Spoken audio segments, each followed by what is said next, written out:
നമസ്കാരം. ഡൽഹി തെരഞ്ഞെടുപ്പിന്റെ ആദ്യ ഫലസൂചനകൾ പുറത്തു വന്നപ്പോൾ വ്യക്തമായിരിക്കുന്നത് ഡൽഹി ജനതയുടെ മനസ്സാണ്. കെജ്രിവാളിന്റെ ഭരണം മടുത്തു എന്നാണ് ഓരോ ഡൽഹി ജനതയുടെ മനസ്സിലിരിപ്പാണ് ഇപ്പോൾ പുറത്തു വന്നിരിക്കുന്നത്. ഇതോടെ ഒരു കാര്യം വ്യക്തമായിരിക്കുകയാണ്, ഡൽഹി ഇനി BJPയുടെ കൈകളിൽ ഭദ്രമായിരിക്കുമെന്ന്.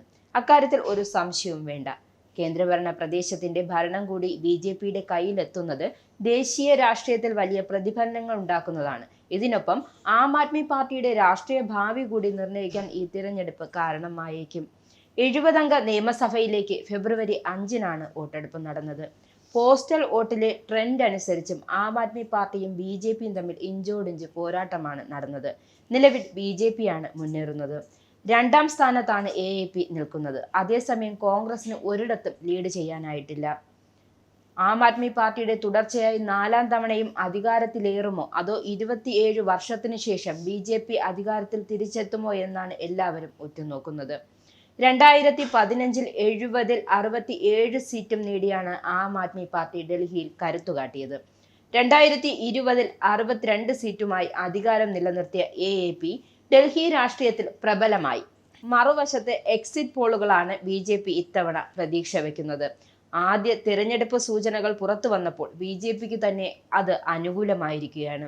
ഒരു കാലത്ത് ഡൽഹിയിൽ അധികാരത്തിന്റെ പര്യായമായിരുന്നു കോൺഗ്രസ്.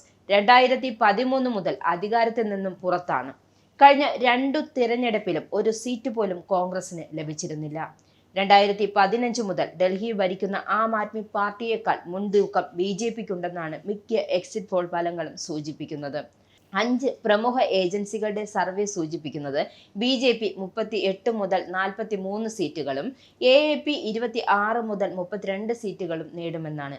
ഷീല ദീക്ഷിതിന്റെ കീഴിൽ 15 വർഷം ഡൽഹി ഭരിച്ച കോൺഗ്രസ് 0 മുതൽ 1 സീറ്റുമായി മോശം പ്രകടനം ആവർത്തിക്കും. ഡൽഹി BJP അധ്യക്ഷൻ വീരേന്ദ്ര സച്ദേവ തങ്ങൾക്ക് ഏകദേശം 50 സീറ്റുകൾ ലഭിക്കുമെന്നും പ്രവചിച്ചിട്ടുണ്ട്. എന്നാൽ അരവിന്ദ് കെജ്രിവാൾ 4ാം തവണയും മുഖ്യമന്ത്രിയായി സർക്കാർ രൂപീകരിക്കുമെന്നാണ് ആം ആദ്മി പാർട്ടിയുടെ അവകാശവാദം. 19 വോട്ടെണ്ണൽ കേന്ദ്രങ്ങളിലും സുരക്ഷ ശക്തമാക്കാൻ 2 അർദ്ധസൈനിക കമ്പനികൾ ഉൾപ്പെടെ 10,000 ഉദ്യോഗസ്ഥരെ ഡൽഹി പോലീസ് വിന്യസിച്ചിട്ടുണ്ട്. മൊബൈൽ ഫോൺ ഉപയോഗം കർശനമായി നിരോധിച്ചിരിക്കുന്നതിനാൽ അംഗീകൃത ഉദ്യോഗസ്ഥരെ മാത്രമേ അകത്തേക്ക് കടക്കാൻ അനുവദിക്കൂ എന്നുമാണ് സ്പെഷ്യൽ കമ്മീഷണർ ദേവേന്ദ്ര ചന്ദ്ര ശ്രീവാസ്തവ വ്യക്തമാക്കിയിരിക്കുന്നത്. 2 അർദ്ധസൈനിക കമ്പനികൾ ഓരോ കേന്ദ്രത്തിലും കാവൽ ഏർപ്പെടുത്തും. എന്തായാലും ഇനി മണിക്കൂറുകൾ കഴിയുമ്പോഴേക്കും ഡൽഹി ആര് ഭരിക്കുമെന്നതിന് കൃത്യമായ ഒരു ഉത്തരം ലഭിക്കും. അത് BJP തന്നെയാണ് എന്നത്. നിങ്ങൾക്കും ആനന്ദ മീഡിയയുടെ പ്രേക്ഷകരിൽ ഒരാളാകണ്ടേ?